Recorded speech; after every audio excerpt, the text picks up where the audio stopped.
రేపు సోమవారం రోజు గుమ్మం బయట దీనిని వెలిగిస్తే మీ కష్టాలన్నీ తీరిపోయి మీకు పట్టిందల్లా బంగారంగా మారుతుందండి. మీ ఇంటిలో ఉండే కష్టాలన్నీ తీరిపోతాయి. మీకు ఉండేటువంటి ఆర్థిక ఇబ్బందులన్నీ కూడా తీరిపోయి మీరు ఏది కోరుకుంటే అది సిద్ధిస్తుంది అని చెప్పి పెద్దలు అంటూ ఉన్నారు. మరి సోమవారం రోజు గుమ్మం బయట ఏం వెలిగించి కాల్చాలో తెలుసుకుందాం. అంతకంటే ముందు విధి రాత గురించి ఒక చిన్న కథను ఇప్పుడు మనం తెలుసుకుందామండి. ఇంద్రుని భార్య ఇంద్రాణి ఒక చిలుకను పెంచుతూ ఎంతో ప్రేమగా చూసుకుంటూ ఉండేది. ఒకరోజు ఆ చిలుకకు జబ్బు చేసింది. దిగులు పడి చిలుకను వైద్యానికి చూపించింది. ఆ వైద్యుడు ఇక చిలుక బ్రతకడం చాలా కష్టం అని చెప్పి చెబుతారన్నమాట. ఆ మాట విన్న ఇంద్రాణి పరుగున ఇంద్రుని వద్దకు వెళ్ళిపోతుంది. మీరేం చేస్తారో నాకు తెలియదు, నా చిలుకను బతికించండి, లేకపోతే నేను చచ్చిపోతాను అని కన్నీరు పెట్టుకుంటూ ఉంటుంది. దానికి ఇంద్రుడు, దీనికే ఇంత ఏడవడం ఎందుకు? అందరి తలరాతను రాసేది బ్రహ్మ కదా, నేను వెళ్ళి ప్రార్థిస్తాను, నువ్వు ఏమీ దిగులు పడకు అని బ్రహ్మ దగ్గరకు ఇంద్రుడు వెళ్తాడు.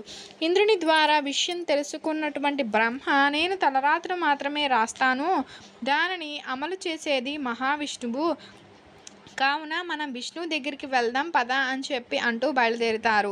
వీరి రాకను గమనించినటువంటి విష్ణుమూర్తి వారిని ఆహ్వానించి విషయం తెలుసుకుంటారు. నిజమే, ప్రాణాలు కాపాడే వాడిని నేనే, కానీ చిలుక ప్రాణం చివరి దశలో ఉంది, మరి ఊపిరి పోయాలి అంటే శివునికే సాధ్యం, మనం ముగ్గురం శివుణ్ణి ప్రార్థిద్దాం పదండి అంటారు.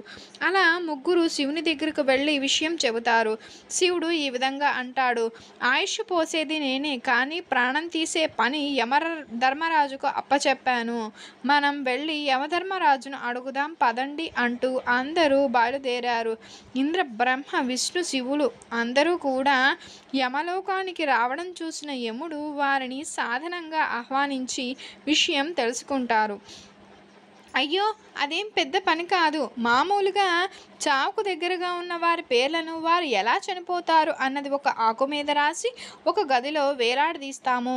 ఏ ఆకు రాలి కింద పడుతుందో వారు ఆయా సమయాల్లో చనిపోతారు, పదండి వెళ్ళి ఆ ఆకును తొలగించి చిలుకను కాపాడుదాం రండి అంటారు. యముడు, ఇంద్ర బ్రహ్మ విష్ణు శివులు ఆ గదిలోనికి వెళ్ళగానే ఒక ఆకు రాలి పడుతుంది. ఆ ఆకు ఎవరిదో, అందులో ఏం రాసి ఉందో అని ఆకును తీసి చూడగా ఆ ఆకు పైన చిలుక మరణానికి కారణం ఈ విధంగా రాసి ఉంది. ఎప్పుడైతే ఈ గదిలోనికి ఇంద్రుడు, బ్రహ్మ, శివుడు, విష్ణువు, యమధర్మరాజు ఒకేసారి వస్తారో అప్పుడు చిలుక మరణిస్తుంది అని రాసి ఉంటుంది. ఇదే విధిని ఎవ్వరూ తప్పించలేరు.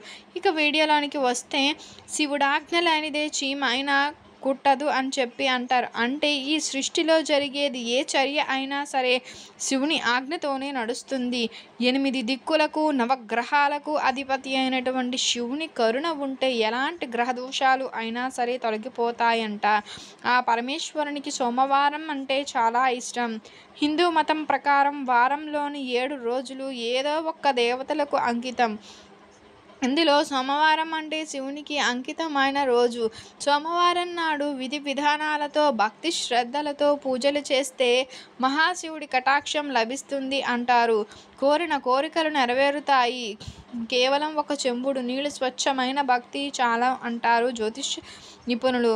సోమవారం వ్రత ఉపవాసాలతో పాటు కొన్ని పద్ధతులు పాటిస్తే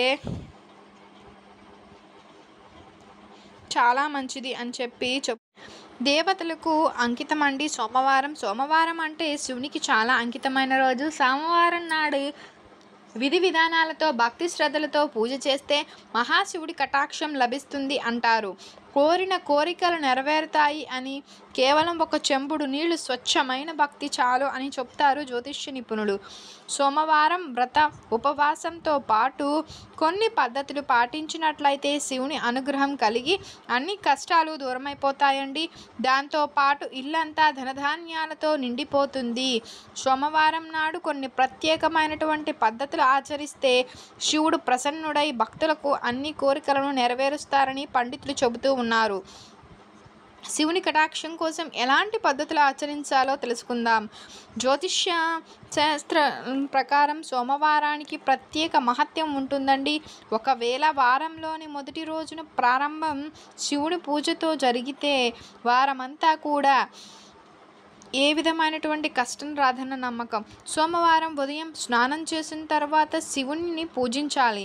పూజా సమయంలో శివలింగం పైన గంగాజలం సమర్పించాలి.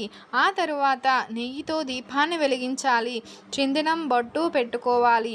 శివుని పూజా సమయంలో శివ చాలీసాను శివాష్టకాన్ని పఠించాలి. దీని వలన భక్తుల కష్టాలు ఇబ్బందులు అన్నీ దూరమవుతాయి.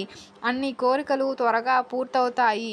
శివుడు ప్రసన్నుడై భక్తులపై విరాళాలు కురిపిస్తూ ఉంటాడు. జ్యోతిష్య శాస్త్రం ప్రకారం వైవాహిక జీవితం దుఃఖమయంగా ఉన్నా లేక పెళ్లిలో ఏ విధమైనటువంటి సమస్యలు ఎదుర్కోవాల్సి వస్తున్నా సోమవారం రోజు శివాలయంలో గౌరీ శంకరునికి రుద్రాక్ష సమర్పించండి.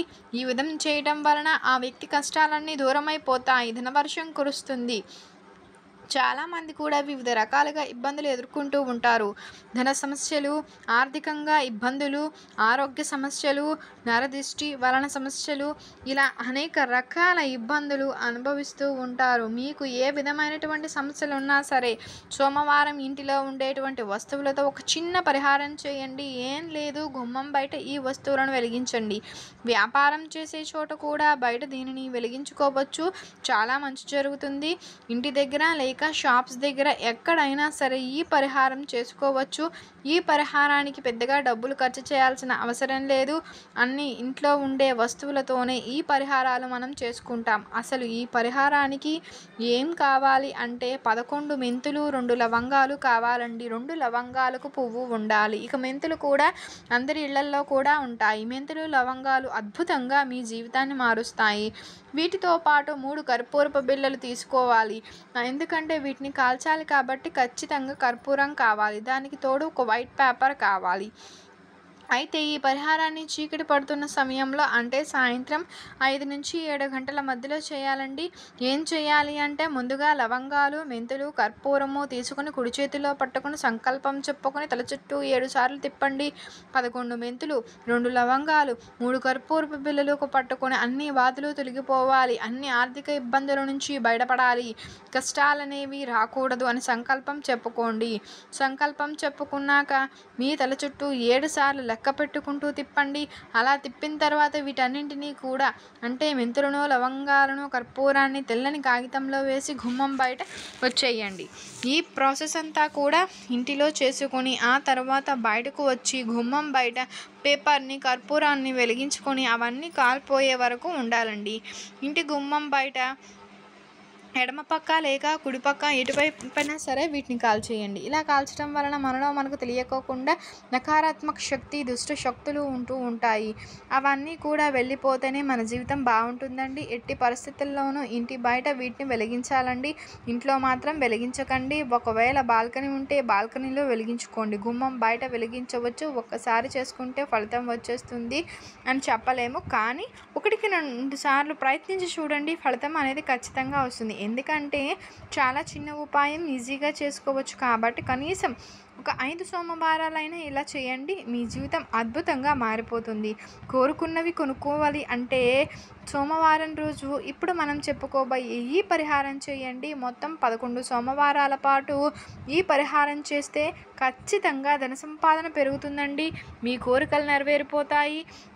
మరి ఏం చేయాలి అంటే సోమవారం రోజున ఆడవారు ఉదయాన్నే నిద్రలేచి శుచిగా స్నానం చేసుకోవాలి.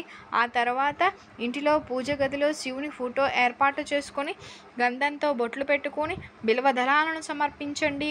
ఇప్పుడు 8 మిరియాలను శివుని ఫోటో ముందు ఉంచి ఓం నమః శివాయ అనే పంచాక్షరి మంత్రాన్ని 108 సార్లు జపించండి. ఇప్పుడు మీకు ఏ కోరిక ఉందో ఆ కోరికను ప్రశాంతంగా శివయ్యకు చెప్పుకోండి. కష్టాలు తీరాలని, బంగారం కొనుక్కోవాలని, ఇల్లు కొనుక్కోవాలని, స్థలం కొనుక్కోవాలని ఇలా ఎలాంటి ఆ కోరికను విన్నవించుకోండి. అలానే శివుని దగ్గర దీపారాధన చెయ్యండి. చిన్న బెల్లం మొక్కను నైవేద్యంగా పెట్టండి.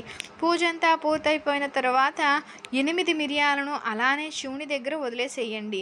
ఈ విధంగా వదిలివేయడం వల్ల ఆ మిరియాలకు మీ కోరికను నెరవేర్చే శక్తి అనేది వస్తుందండి. మళ్ళీ రాత్రి పడుకునే ముందు చక్కగా కాళ్ళు చేతులు కడుక్కొని పూజ గదిలోనికి వెళ్ళి శివుని దగ్గర ఉంచిన మిరియాలను తీసేయండి.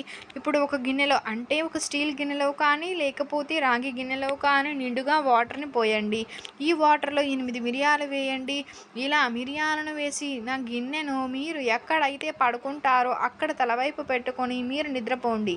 మరునాడు ఉదయం లేవగానే ఈ గిన్నెలోని నీటిలో మీ ముఖాన్ని చూసుకొని మీ కోరికను మరొక్కసారి చెప్పుకొని ఆ తరువాత నీటిని మిరియాలను చెట్టు మొదట్లో వేయండి. ఇలా చేయడం వల్ల మీ ఒంట్లో చెడిపోతుంది, మీ కష్టాలన్నీ పోతాయి, మీరు ఎలాంటి కోరిక కోరుకున్నా సరే నెరవేరుతుందండి. ఆడవారైనా మగవారైనా సరే ఈ పరిహారం చేసుకోవచ్చండి. బంగారం కొనుక్కోవాలని కోరిక ఉన్న ఆడవారు ఈ పరిహారం చేశారు అంటే ఖచ్చితంగా బంగారం కొనే స్తోమతకు వస్తారు. మొత్తం 11 సోమవారాల పాటు ఈ పరిహారం చేయండి. 100% మీ కోరిక ఖచ్చితంగా నెరవేరుతుంది. నమ్మకంతో చేయండి, తప్పక మంచి ఫలితాలు చూస్తారు. కాబట్టి రేపు సోమవారం మిరియాలతో ఈ పరిహారం చేసి మీ కష్టాలను తొలగించుకొని కోరికలు నెరవేర్చుకొని సంతోషంగా జీవించండి. మీకు కనుక ఈ వీడియో నచ్చినట్లయితే లైక్ చేయండి, షేర్ చేయండి, సబ్స్క్రైబ్ చేయడం మర్చిపోకండి. మీరు కనుక కొత్తగా వాచ్ చేస్తున్నట్లయితే థ్యాంక్ యూ ఫర్ వాచింగ్ అండి.